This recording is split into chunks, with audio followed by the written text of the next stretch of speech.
Welcome to the Vision to Success Digital Marketing Workshop, how to create the greatest team to control your marketing, which I'm delighted will be presented today by Amrita Govinji-Bruce, who we work very closely with all things HR, and I can definitely recommend them as an HR support company. I've been with them a few years now, and they provide a great service for us. These are regular workshops that are designed to help you take your vision and realize it into successful business. So the overall structure for the next hour will be a short introduction as to who we are and what Vision to Success is all about.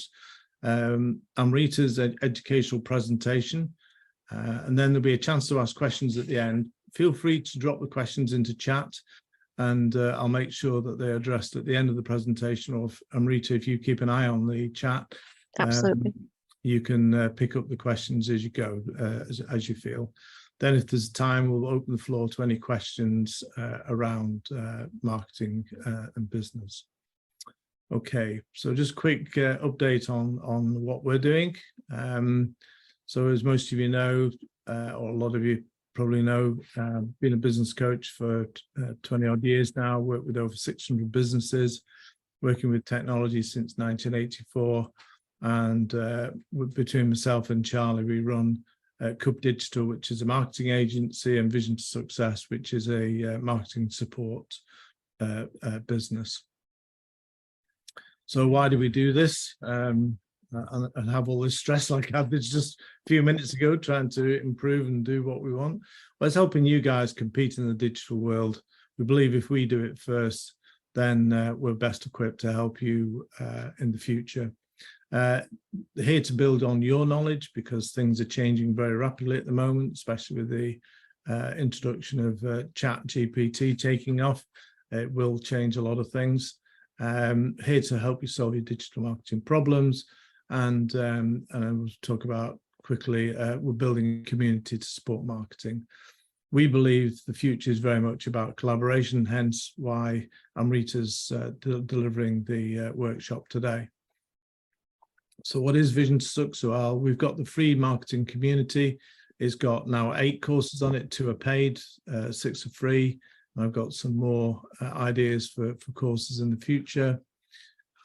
Sorry, just 2 seconds.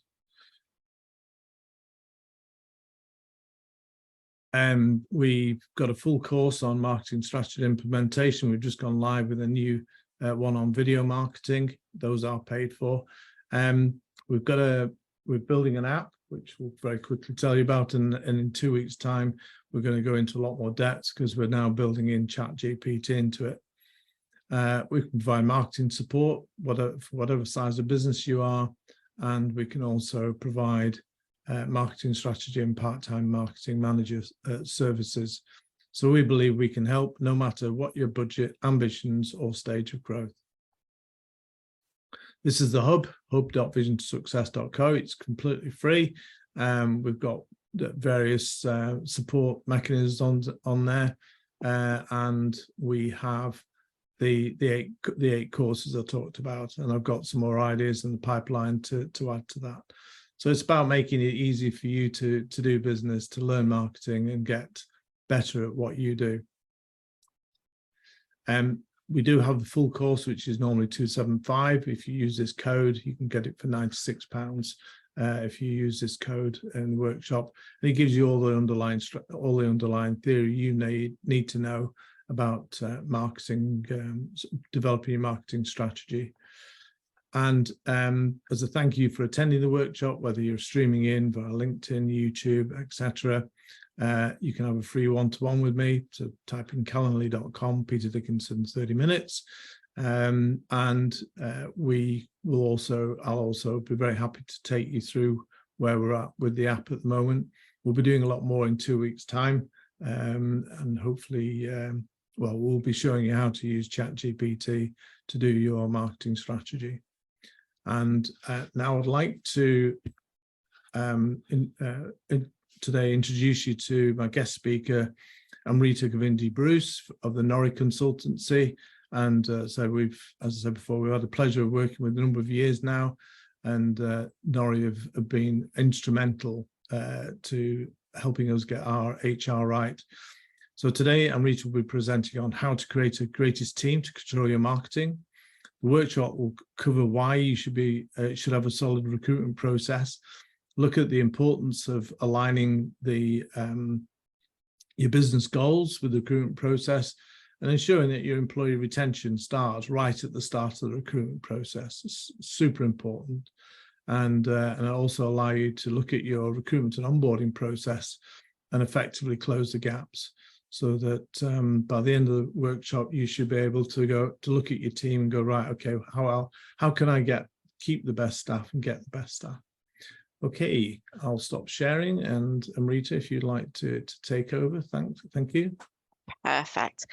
Everybody gives me a couple of seconds. I'm not as particularly techie as everybody who's on this call, so just give me a couple of minutes to share my screen and pop it into slideshow mode for you all.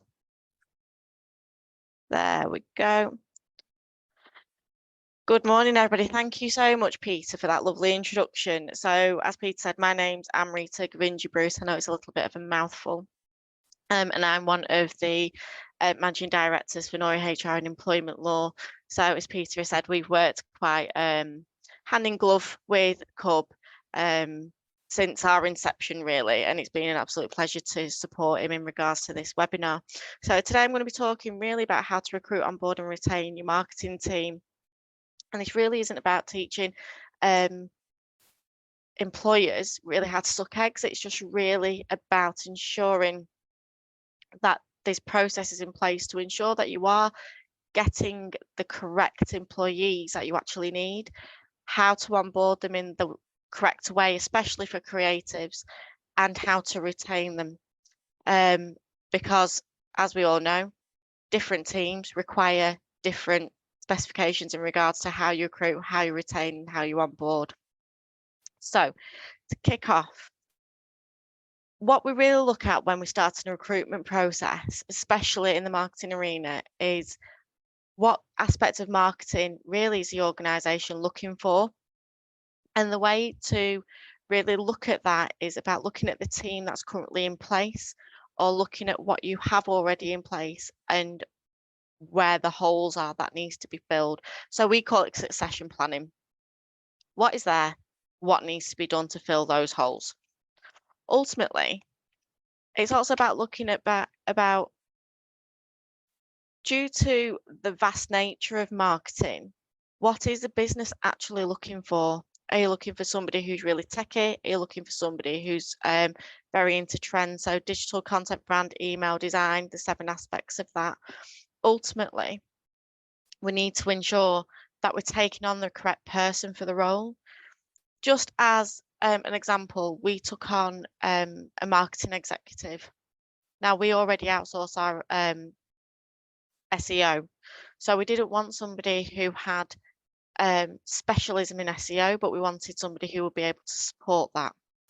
So what we were looking for is really about somebody who can brand manage, who can look at our email marketing, who can look at our design, who can look at our content, but who's also got the ability to have conversations, and quite meaningful conversations, with anybody that we outsource our website to or SEO to. So again, it's really about looking who the person is that will be beneficial for the business, or who will dovetail into the team and support your other team members' weaknesses. Because what you don't want is a team full of the same people, because you're not going to generate and you're not going to challenge in the way that is needed, especially in marketing. Like Peter said, we've got lots of new technology coming out, especially with ChatGPT, and we need to make that team really progressive. So we need lots of ideas, lots of challenges, and we need to really look at that before we go out to market. If we don't know what we're looking for in somebody, then what we are going to get is somebody who's not going to really fit what we need, because we don't know. Like I said, we need to have a look at what the current team members look like in terms of skills. And really, this is about skills gap analysis as well. So we're looking at what they can currently do, bring somebody in who's able to, again, like I said before, dovetail their weaknesses, but also allow them to grow in regards to their skill set. We here at Nori do a lot of peer-to-peer learning, and we also do a lot of outsourced learning. And it's great to see that people look at and teams look at things in very different ways, and that's really what you want. So succession planning, making sure that there is a plan in place even before you go out to market. Who are you looking for? What are the skills you're looking for? What skills you currently have is really important. Again, you don't want a team made up of the same types of people that can do exactly the same things.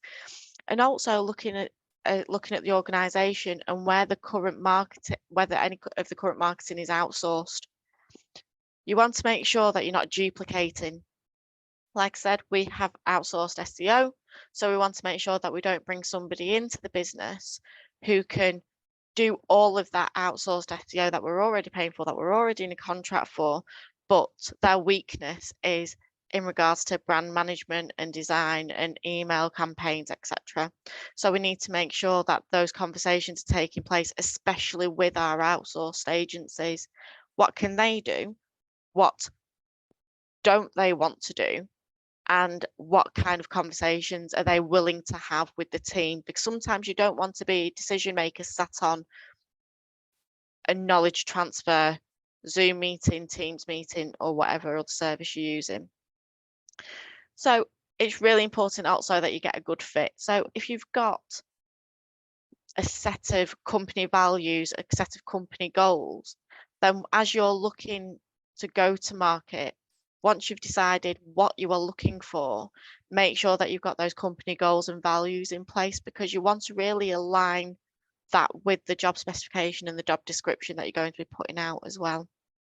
So those are the four, along with my narrative attached to it, those are the four main things that we look at before we even go to market in regards to a marketing executive or any specifics in regards to the marketing arena. When we decide that we want to go to market, we need to really look in the right places for the right person. So look at existing relationships. Those are so beneficial in regards to getting the right person for your business, because they will already have a flavour of who you are. Are you extremely corporate? You want somebody who is very, very kind of in a box, just doing exactly what they need to do?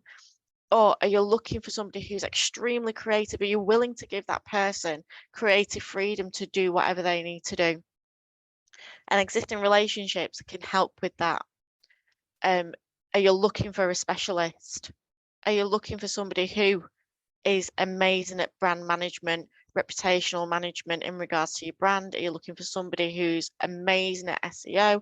Are you looking for somebody who's a lead generator in regards to marketing campaigns, who's a content writer? If you're looking for people who are extremely specialist, the best way to go is down a specialist recruiter.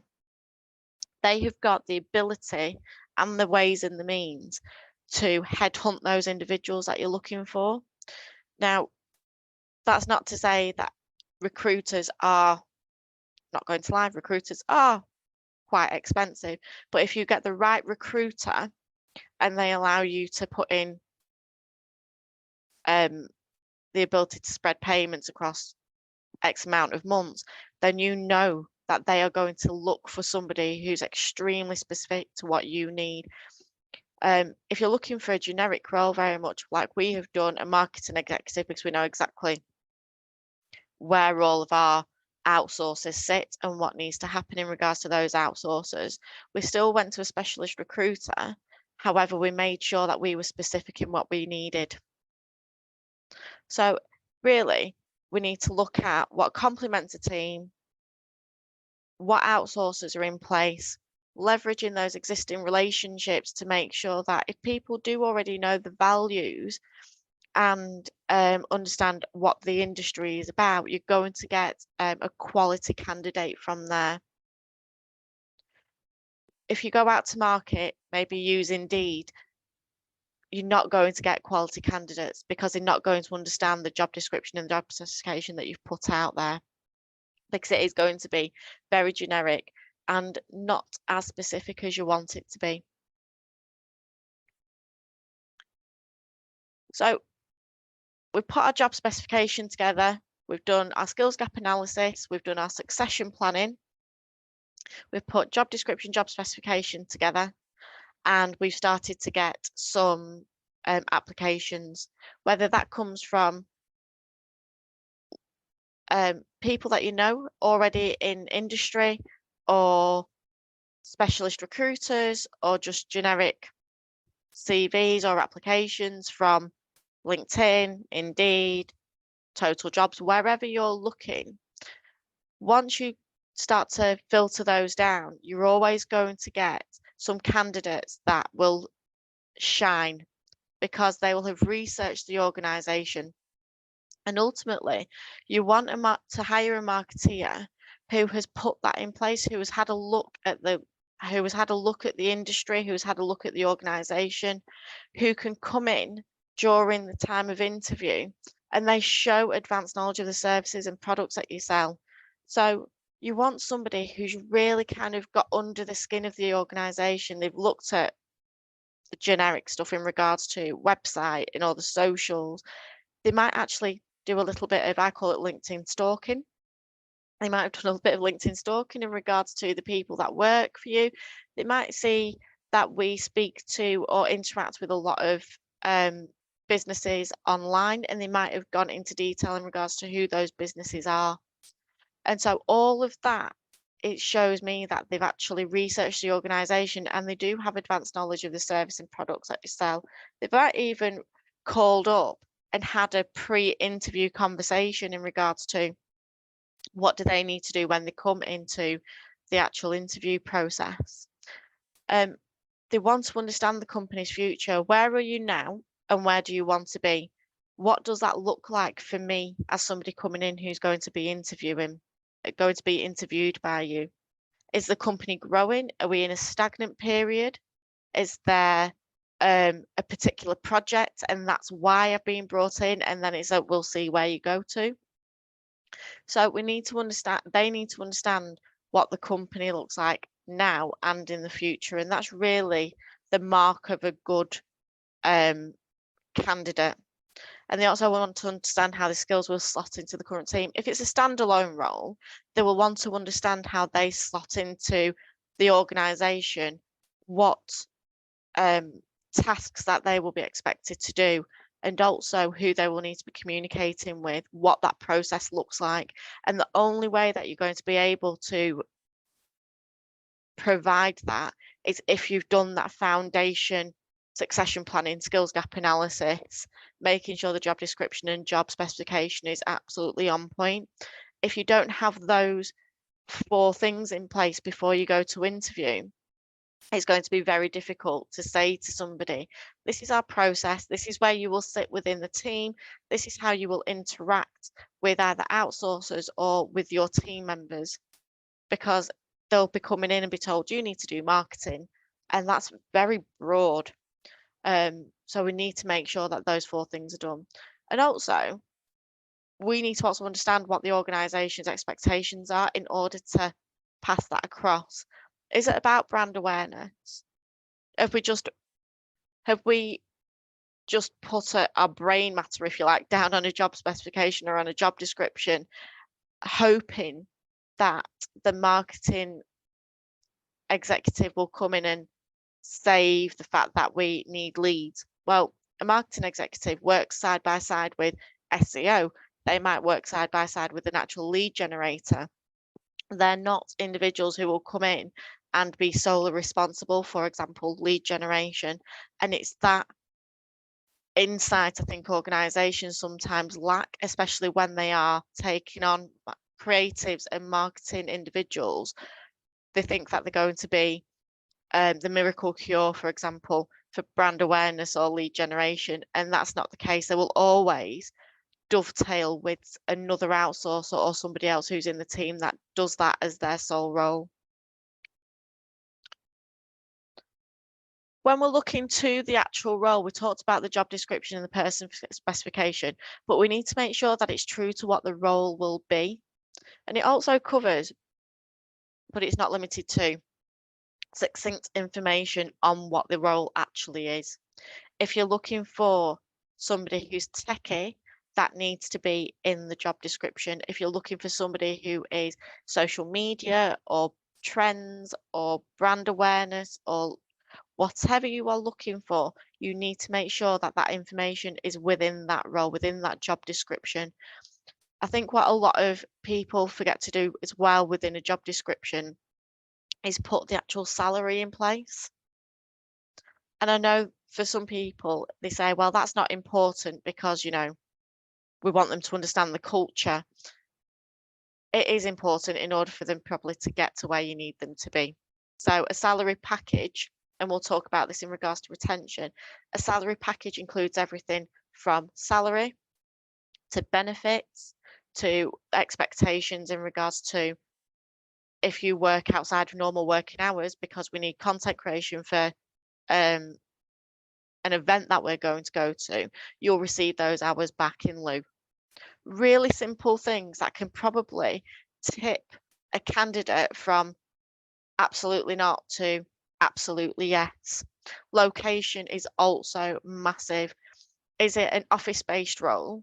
Is that going to help a creative actually do their role, or is it a hybrid role where they can work from home, where they can work from a business centre, where they can go out content create, or is it solely remote?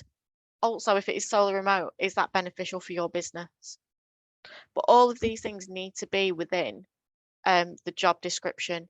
Hours of work are really important. Is it a flexible role? Bearing in mind, content creation and marketing isn't really a 9 to 5 job. So is this a flexible role where they will need to work core hours, but they can do their other hours, maybe early morning or a bit later at night? So can they move their 37.5 hours, 40 hours, 35 hours? Can they flex that through the week? All of these things are really important, and also being honest and open about all of these things at the point that you're looking to offer a role is absolutely paramount. I will give you a little bit of a example. So like I said, we've taken on a marketing executive, and the previous company that she used to work for said your hours of work are 40 hours a week. When she finally got into the role, she was working from 9 o'clock in the morning to 9 o'clock at night, plus weekends content creating. Now, that's not 40 hours a week. That's a lot more than 40 hours a week. And that was not true to the job description or the person specification that she got given. She was also told that the marketing would only cover 2 companies. But when she was actually offered the role and she accepted, she was told that actually, super sorry, the content creation covers 7. So you've got to be really open and honest. You are going to get those individuals who that amount of work will be absolutely fine, but there's going to be a lot of attrition if you're not honest and open in regards to what the role requires.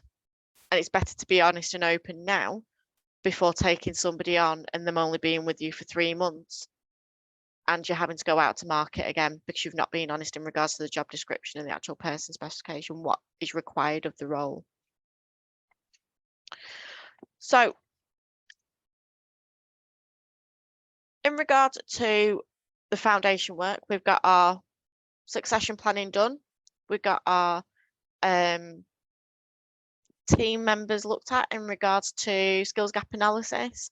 We've got a job description and we have got our person specification. We've whittled down our applications. We've made sure that everything is in line with what we are looking for. We're in interview because we've whittled people down. We need to ensure that the interview process is in line with the job role. It's really disappointing when we come across organizations where maybe a role is not even a director level, it's not a junior role, it might be a little bit of a senior role, but the interview process is so onerous that they will never get the person that they want. So again, going back to our lovely marketing executive, she had a 7-stage interview for a marketing executive role. By the time she got to the end of that 7-stage interview, the company had actually gone into administration. Ironic. However, that 7-stage interview was probably a little bit OTT. So she had a written test done, she had to do tasks and a presentation, an interview with a line manager, an interview with the directors. It was very, very, very arduous. And in reality, an interview should really be a conversation in regards to, this is what we are looking for, and also, are you going to be a really good fit for the team?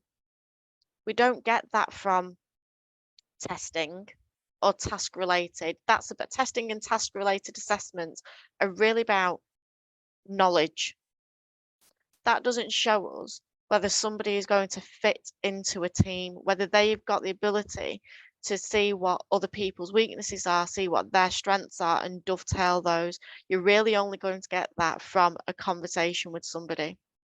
And it's about ensuring that anybody who is sat in that interview is going to be part and parcel of their team. So there is no point in an MD who has very little interaction with the marketing team potentially holding that interview. It's very important that the marketing manager or somebody who looks after that marketing team or somebody who has got direct interaction with that team does the interview, maybe with a member of the team in attendance, because those are the people that they need to be getting on with. Those are the people that they need to be aligned with. And you need to be comfortable with the people that you're working with. So that's what you need to be looking at. If you do require a presentation or testing or any task related assessments, are they in line with the level of the role? Are you asking for something too big or too much for what the role actually is and what that role actually looks like? And also be open and honest about the culture of the organisation during that interview.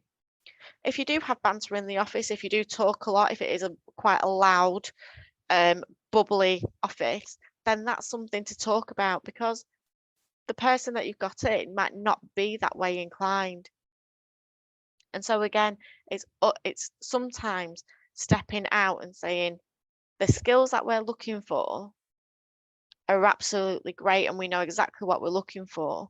But if those skills don't match up with the culture of the organisation and what they can probably bring to the organisation in regards to an individual's personality, then that's always going to end up in attrition. You're always going to end up with that turnover that you don't really want.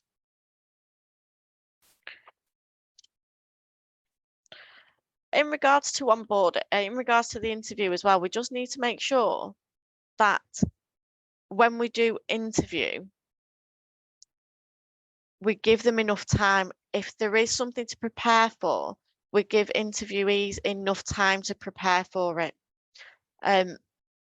We've been into some interviews for clients, and somebody's been rung up in the morning to say, oh yeah, by the way, I just need you to pop together a presentation, and I know that your interview's at 11 o'clock and this is at 9:30. Pressure is great, but that looks like we as an organisation aren't organised. So you want to show that as an organisation, we're organised, we're letting you know what you need to do, because it also gives them enough time to prepare and it doesn't throw them off if they were coming in. In regards to when you're on board employees, and I think this is across the board, regardless of whether it's a marketeer or whether it's a member of office staff, an advisor, whoever it might be, ensure the time between the date of the interview to the outcome is reasonable. If you've interviewed on the 1st of June, for example, and you've still got other interviews to go through, give the interviewee that information that we do have other interviews. However, we will get back to you on such and such a date, and keep to that date. The delay in offering a role or giving feedback may result in the loss of a really good candidate. And sometimes you end up kicking yourself after the interview has taken place and maybe 2 or 3 weeks have passed, because you get the phone call from the candidate saying, thank you for the interview 3 weeks ago, I've accepted another role. And all you wanted to do is make sure that they were the right people. If you feel in your guts that that interviewee or that interview was absolutely amazing,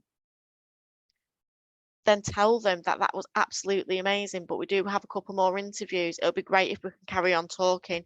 Those conversations outside of an interview process are absolutely diamond, because it shows that they're either a good communicator, and it also shows that you are willing to put yourself out to have those conversations with them as well. It makes them feel bought into, especially if that is the person that you want to onboard. You want to get loyalty, and you want to get, if you like, buy-in without sounding too salesy. You want to get that feedback and buy-in from that interviewee from that point. From the point you have said, that's a brilliant interview, we will be in touch. We've just got a couple more interviews to go, but we will absolutely be in touch. Make sure you follow up. Once you've actually offered that role to somebody, you need to ensure that there is a full induction plan in place. And I'll go through really what an induction plan should look like. Again, not teaching people how to suck eggs, but sometimes, because there's a lot of things going on, especially if people own their own business, or especially if they're really busy, things get missed. And an induction is an absolutely key way of retention from the point of offering a role. You've got to ensure that the assets are in place before the start date. It sounds really silly. If they need a mobile phone, make sure the mobile phone is actually connected. Make sure that they've got a laptop, a headset, all the programs, any licenses. That shows that you've already bought into them, that you are ready to go.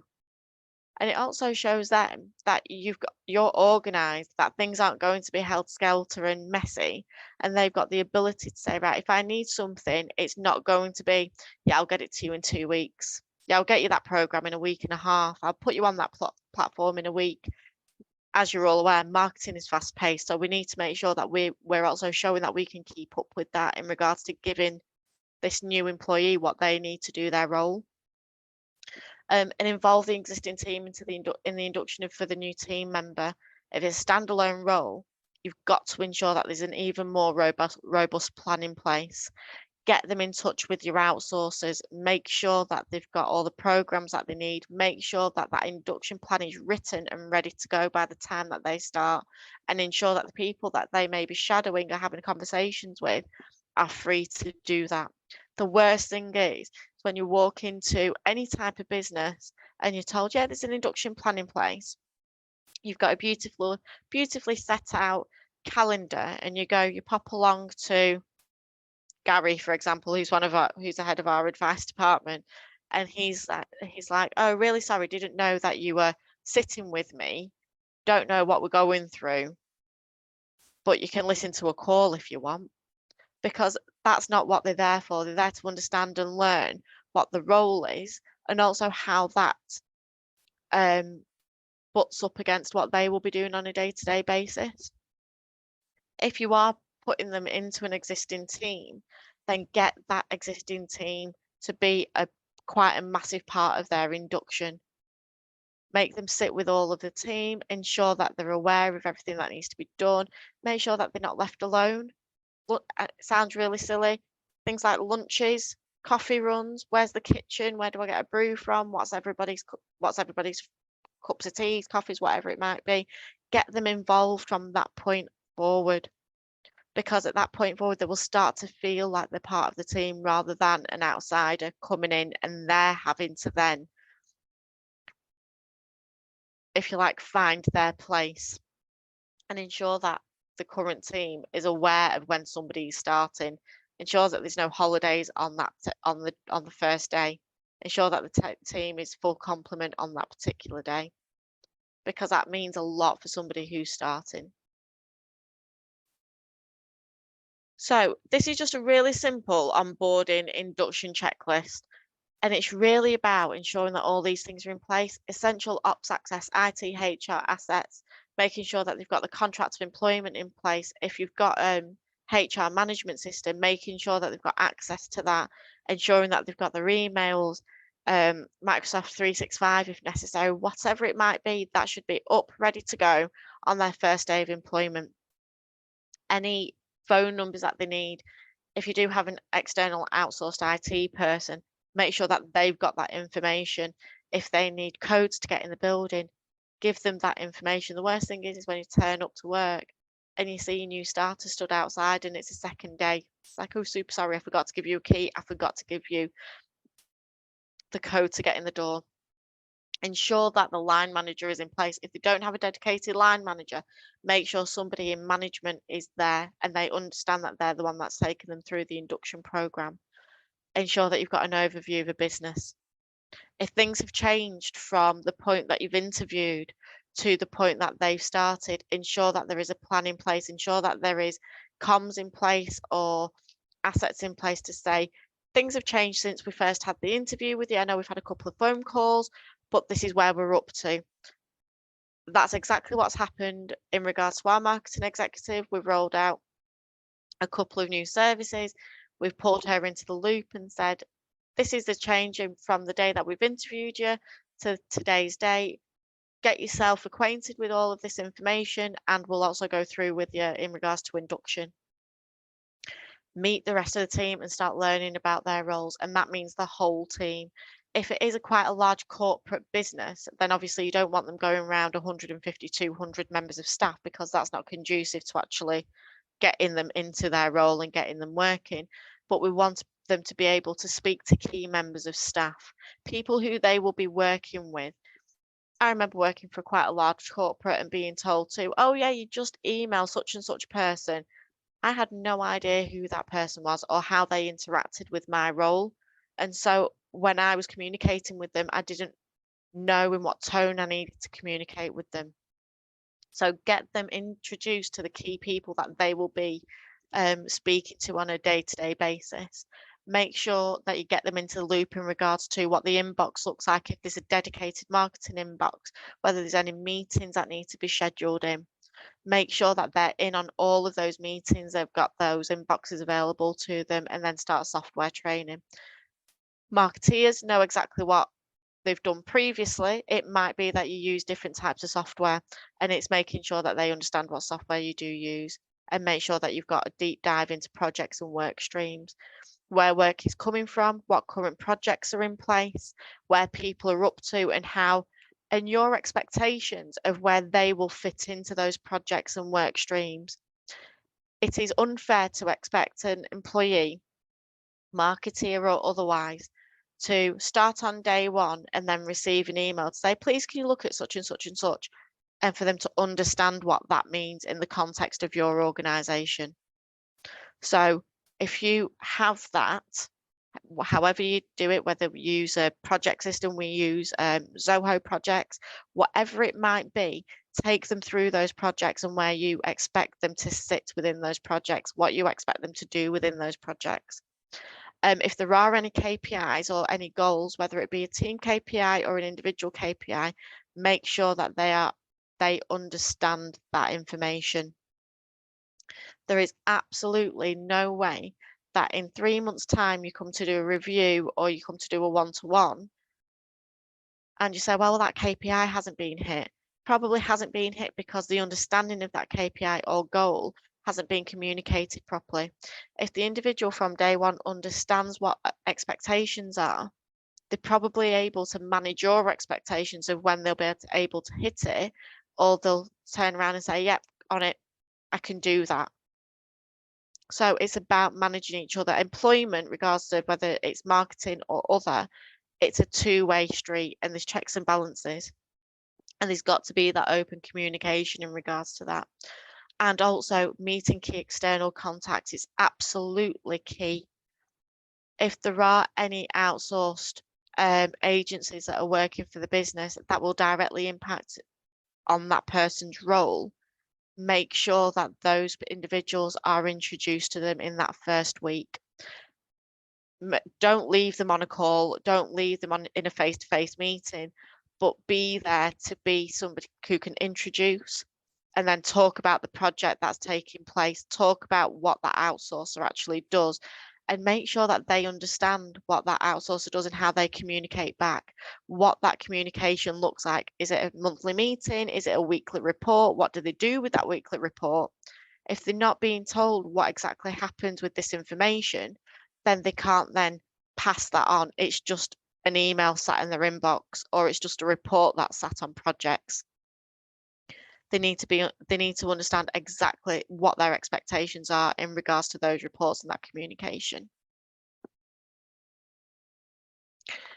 So when we look at retention, so we've done all of the amazing interviewing, we've done skills gap analysis, succession planning, job descriptions, job specifications. We've been through the interview process where we've either given them tasks or assessments to do. We've ensured that their induction is absolutely on point and they've been taken through the induction in a really comprehensive manner. What we don't want when we're going through induction is it to be bitty. Oh, you're going to speak to this person now, and oh, by the way, you need to go and speak to HR and da, da, da. It needs to be quite process driven, because that means that that person can see how their employment journey goes through the organization. And now we're looking at retention, and now we're in employment. They're doing really well. They're looking at projects. They're doing what they need to do because you've really set the foundation for what you're looking for, and they're fulfilling that because you knew exactly what you were looking for. So when we look at retention, we need to compensate them fairly and also think beyond the salary. So I know it sounds really obvious, but ultimately pay people what they are due and they'll probably stick around. A lot of people think, oh, do you know what? I'll set the salary a little bit lower and we'll see where they're up to in 3 months' time, and then we'll put it at market value. You're not going to get what you're looking for, and they're probably going to leave pretty swiftly. What we would probably advise clients to do is do a bit of salary benchmarking, exercise to see really where you're sat in regards to the industry, and that will give you a bit of a banding, a minimum and a maximum of what you're looking for. Also, think beyond salary. It's not just pay, it's not just the £30,000 a year, it's about the benefits that they might receive. Do you offer EAP? Do you offer unlimited annual leave? Do you offer contractual maternity pay, contractual paternity pay? Do you offer anything in regards to, it's sad to say, miscarriage, bereavement? If you're expecting them to work outside of normal working hours, how is that compensated? Do they then start later the next day, or do they receive time off in lieu? If they have to go to an event on a weekend, how is that then compensated? Ensure that they've got a work-life balance, because that's looking beyond the salary. That's making sure that you are putting their well-being ahead of your bottom line, which is really what employees are looking for. Is there anything that you do that's a little bit different? Team days out, team weekends away, going out for lunch when a new team member starts, bringing in a buffet when it's somebody's birthday. All of those types of things are things that are looking beyond a salary. And if it's not something that you're already doing, or if you're not looking at your reward and benefit package now, then I would advise to have a look at your reward and benefit package at some point, because you don't always need to think about salary. Maybe it's worth doing an employee survey before somebody new starts. What are they looking for? Do they want EAP? Do they want pension sacrifice? Are they looking for something a little bit more? So what are they looking for that is beyond an actual salary package? When we're talking about rewarding generously, that's exactly what I'm talking about in regards to looking beyond a salary package. Make sure that if somebody's going above and beyond, you're expecting them to work outside of the 9 to 5, you're expecting them to work on a weekend, you're expecting them to drive down to London for an event, whatever it might be. Don't compensate them, but also reward them in regards to what do they want to do? Do they want to go out networking? Do they want to do seminars? Do they want to do webinars? Do they want to get involved in another part of the organization? That is all about rewarding them generously. It's not, like I keep saying, it's not just about pay. It's about understanding the team that you have and making sure that you're really treating them as individuals and not just as a team, not just that team can do that and that's where it stands.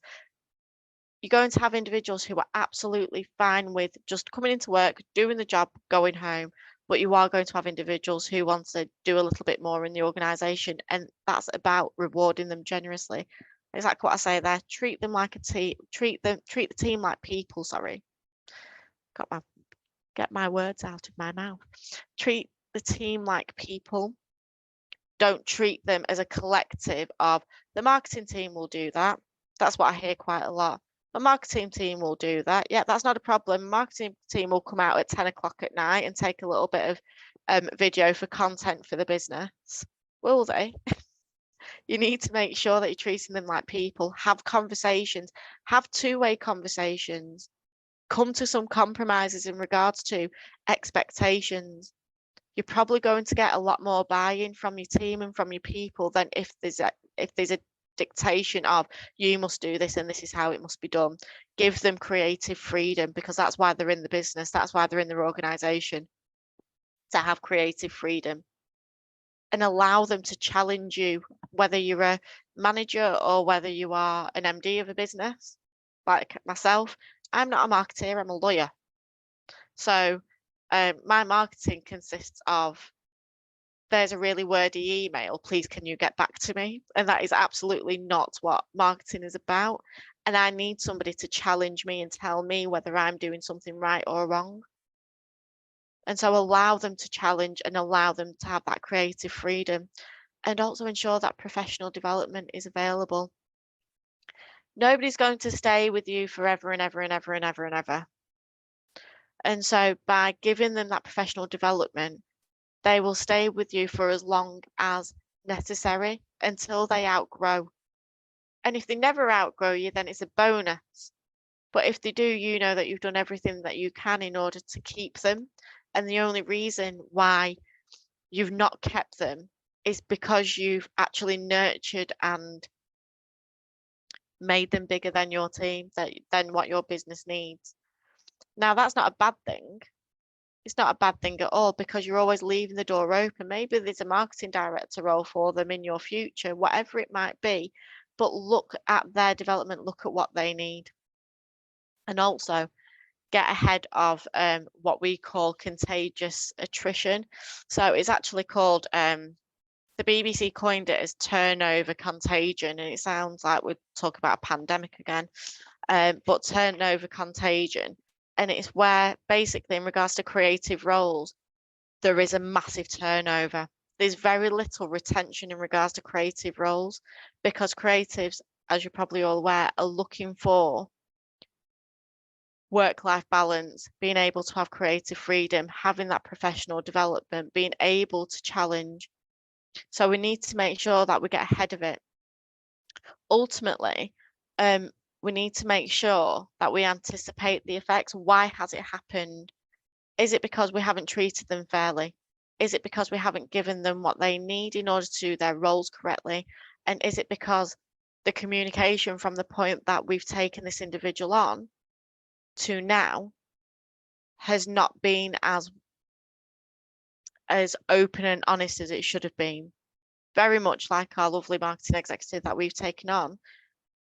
When she was taken on, she was told one thing. 3 months later, she's dealing with 7 companies. We need to get ahead of it. We need to make sure that we're being honest and truthful with the people that we take on. And if somebody does leave, we need to address it openly with the team. It allows us to get in front of any fears that they might have. It also allows us to nip it in the bud. But what it also allows you to do is reflect as a business owner or as a leader of the team. what could we have done better? And that's sometimes a really hard position to take, of what could we have done better and how do we make this process better? What do we need to do in order to retain our creatives? The more effort we actually put into actively keeping employees happy, it will reduce turnover, because it sounds really cliche, happy employees are productive employees. If people are happy, they're not going to leave.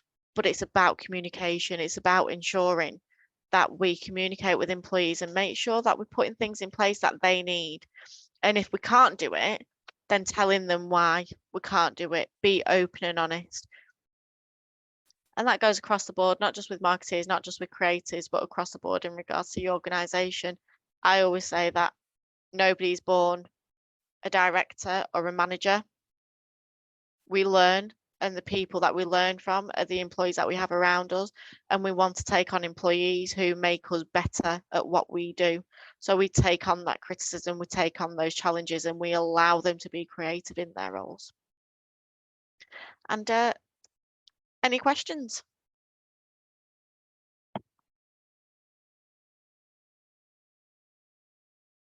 You're on mute, Peter.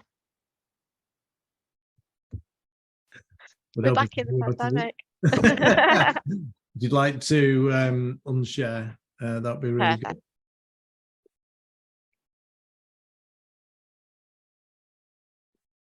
Perfect. Yeah. So if there's one thing that you wanted your guests, the guests to take away from today, what would that be? The one thing that I would like people to take away is being aware what they are actually looking for. It's very easy to turn around and say, I need a marketing person in my business. But what type of marketing person are you looking for? For example, and I keep going back to our situation because it's the easiest situation to talk about, really, because it's true to life. We had to sit down and say, what type of marketing person are we looking for? Are we looking for somebody who's extremely techy, who's SEO and very much about diverting leads onto the website and all about content and what that means? Or are we looking for somebody who's all about brand awareness, social media, able to spot trends, gregarious, able to push our employees into actually posting on LinkedIn and on TikTok and getting involved in YouTube and doing seminars and all of that type of stuff? We wanted the latter. And we made that really clear when Hadra came on board, that's what we are looking for. And she said, absolutely brilliant, because although I understand SEO and because that was part and parcel of my education, that is not where my strengths lie. And so it's really important that you sit down and you understand what type of marketer you're looking for. And once you have that in place, the rest will fall. If you don't know what you're looking for, then it's a scattergun approach, because you're going to be interviewing and you're not actually going to know what you're interviewing for. And that's where sometimes people fall down. I've interviewed a really good marketer, but I'm not sure if they're good. Well, you won't know if they're good because you don't actually know what you're looking for. Absolutely. I mean, a number of times I've worked with a company where they've got a coordinator, and I'm saying, right, okay, what digital marketing coordinator, and what are you going to use them for? And they're going to do SEO, they're going to do PPC, they're going to do creatives, they're going to do, and they've just combined, a sort of very technical role, a very creative role, and a very admin role, and you think, well, okay, that's not going to go too well. Yeah, and I think it's, that's absolutely fine if they've got 90 hours in a week to work and they can do all of that. That's sometimes a difficult concept for business owners to get their head around. Ben, you've got your hand up, and you're also on mute. Hi, Rita. That was great. Thanks. I'll just switch my video on as well if I can. Hi, Ben. You okay? Yeah. Hi, Peter. Hi, Rita. Yeah. Thanks. That was. I'll just shut the door as well. Not a problem. It was all nice and quiet until I always away. Moving away in the corridor there. No, it was great. Thanks. We just been in the middle of recruiting people. Yeah, so one in marketing, now an engineer. So that was a really good review. Thanks. I had a couple of questions. Yep. One, right at the beginning, you were talking about, I guess, recruitment agencies or recruiters. We'd, yeah, and I'd had it pointed out to me before that, yeah, the cost of somebody leaving and then having to go back to the market it outweighs, you know, obviously the cost of a recruiter. But yeah, it's not very scientific, I guess. But over the years, we've not really had. No, that's a good advice. But what we've done, not very scientific. Over the years, we've probably had about the same kind of success rate using Indeed or Total Jobs advertising as with agencies. Are we just choosing the wrong sort of recruiters, or how do you go about choosing one? Potentially. So if you're looking for a marketeer, it's really important, like I keep saying, it's really important to understand what kind of marketer you're looking for. Are you looking for a very tech-based? What kind of marketer are you looking for? Once you've got that, it's so easy to find specialist recruitment agencies who do that. So we went through a specialist recruitment agency who recruits in all professional kind of development roles, but her real passion is digital marketing. And so when she goes out to recruit, she takes on board everything that we do as a company. She will then go out and headhunt, but which is really good for us. Her fees are spread over a period of 12 months. And so it's a monthly payment. The fees are spread over a period of 12 months. And within X amount of months, if it doesn't work out, then you get a free replacement. So the work's already done and a free replacement. So it's about looking for the recruitment agencies that is their specialism. Any recruitment agency can turn around and go, yeah, of course we will. We'll take on that marketer for you. We'll take on that marketing role for you and find the person that you want and need. But if they don't understand the actual premise of being a marketing individual, then they won't understand what they're looking for. If you've had the same success rate in regards to Indeed and Total Jobs and whatever it might be, it could potentially be that you do a two-pronged attack and you do that recruitment that you do it yourselves in regards to internal recruitment, and then you go out to agency as well. It is difficult. We tried to do the internal. We decided to do it internally and we struggled for about 6 weeks because we just got the send your CV in pings. And I think we got kind of everything from I do administration 2 days a week to I'm a director of a marketing agency and I don't want to work for myself anymore. It was a whole gamut in between. And so if you're willing to go through that, absolutely fine. But I would do a two-pronged attack and really, if you want me to pass on her details, I absolutely will. But it's really important that you go to somebody who's specific, but that actually knows you as a business, that knows your culture. We had a couple of marketing people that were sent through, and we're not your kind of run-of-the-mill HR company. We're noisy. I'm not going to lie. We're a noisy HR company. We don't sit here and tap out, and we're not your typical lawyers. And so we needed somebody who could come in and match that energy. And so she absolutely understood that because she was just like, oh, I need to find somebody that can match your energy. I don't need to introduce you to people that will sit in a corner and be very quiet and not kind of chivvy and prod people along in regards to what they need to do. But absolutely, specific agencies and the ability to spread your cost with set terms in place that you put in place is absolutely imperative. And then you can do your Indeed, your Total Jobs and everything else on the back burner if you've got the time to do it. And I guess that's what it all boils down to, doesn't it? About time. Yeah, I think we've not looked for specialists in, I guess, the field that we're recruiting for in the past. So maybe that's where we've gone wrong. No, thank you for that. I just had to ask another one. Of course you can. This one's, I mean, actually, in this case, we're recruiting for an engineer, but I guess it could be a marketing, it could be. But how do you recruit? Well, we think we've cracked it with this one. It's not that bad. But how do you recruit for a role that you don't know how to do yourself? You know, you don't have that technical experience in the business. Who does? Does nobody have that technical experience in the business? Was that a rhetorical question? Or Yeah. So does no? Is there anybody? So is there any? So does nobody know how to do the role? Well, no. Well, we've done some research. It's for an electrical engineer, so we have Okay. We don't have any electrical engineers in the business, but Okay. we know a bit about it, and we've done a bit of research into what sort of qualifications the kind of people that would fit our role tend to have, and things like that. But yeah, we've got a bit of a cunning plan to test their knowledge a bit.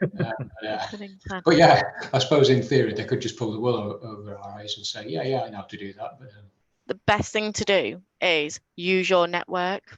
So LinkedIn networks or where business networks.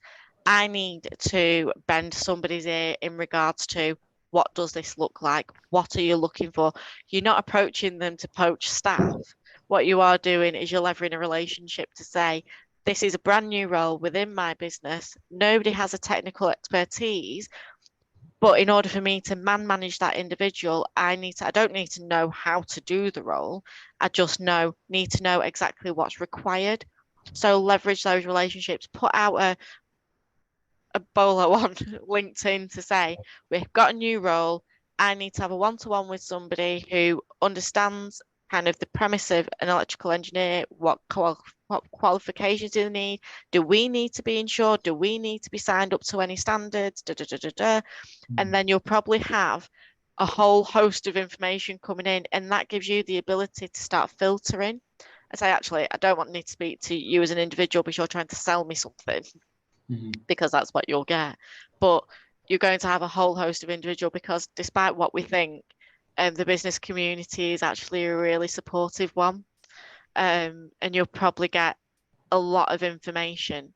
And also, if you've got a contact, they'll probably have contacts within the electrical engineering environment. Are you in engineering? Is your industry engineering, but just different type? it is really, yeah. So you're probably working up with suppliers, etc., that will have those contacts, who will have that information, and then get all of that information together and start to filter it out so that it looks like a solid job description, a solid person specification. Even pass that on to the person that's been helping you to say, what does that look like? Is this too much? Are we asking too much from somebody? Or is this not enough? So pop that out there, and you're bound to get something back. If necessary, I'll hook in with you and I'll just repost that, so that for all of ours, because we work with facilities management companies who have electrical engineers on their books. Yeah. So I'll be able to pop you in touch with some people as well. Yeah, well, thank you. Good advice. Thanks for that. Not a problem.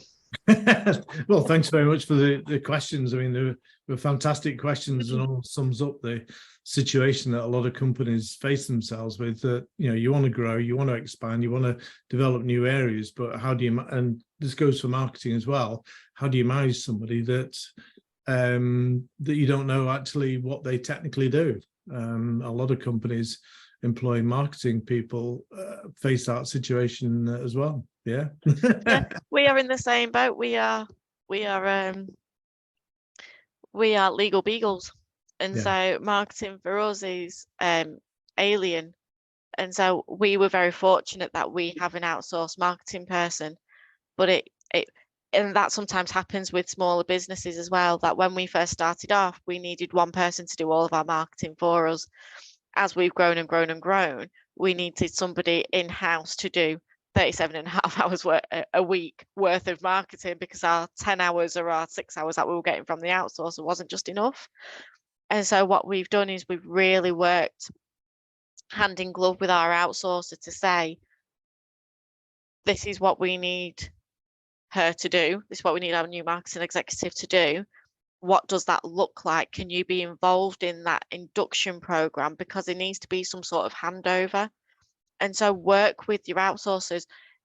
They might ask for a little bit more money, but in the long term, they're more than likely to be open and honest in regards to, this is what we've done, this is what needs to be handed over.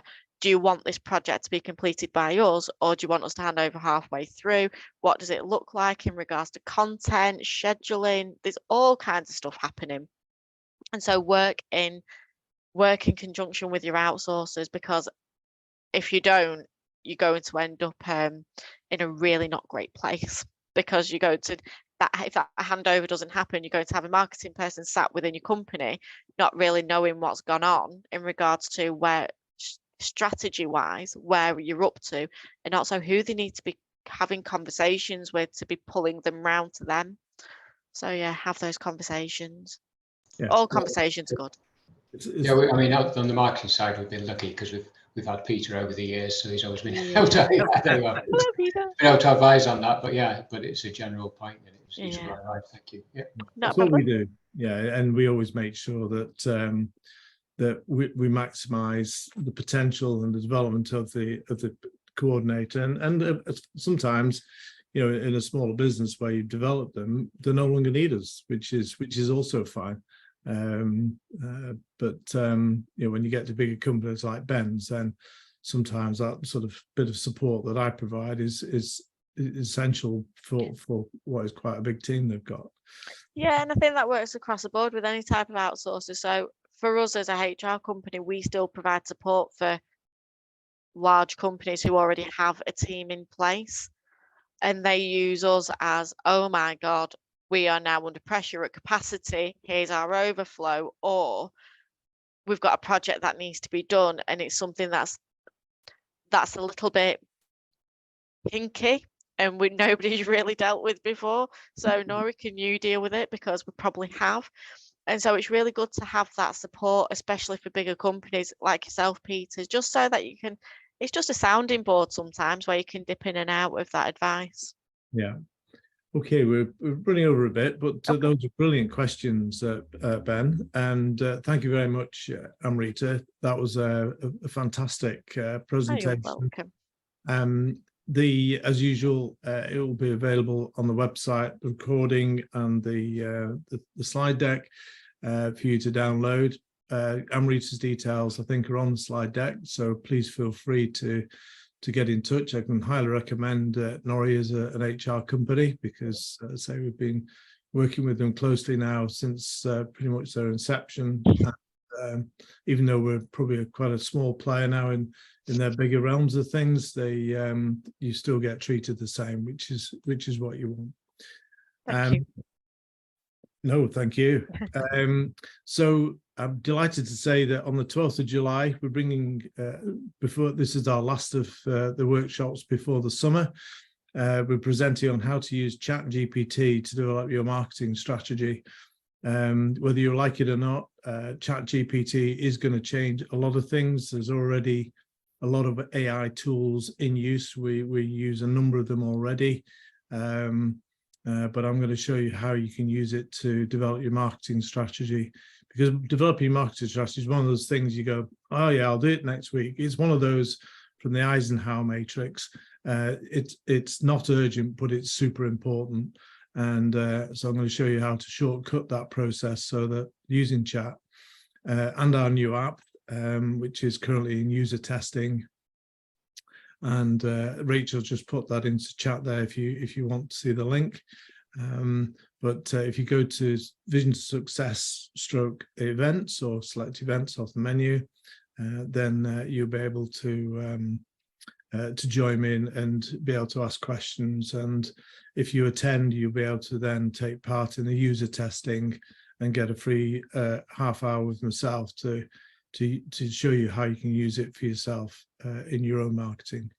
So, yeah, great to see you all again, and look forward to seeing you in 2 weeks' time. Thank you. Thank you very much, Peter. Thank you. Thanks, Ben. Thanks.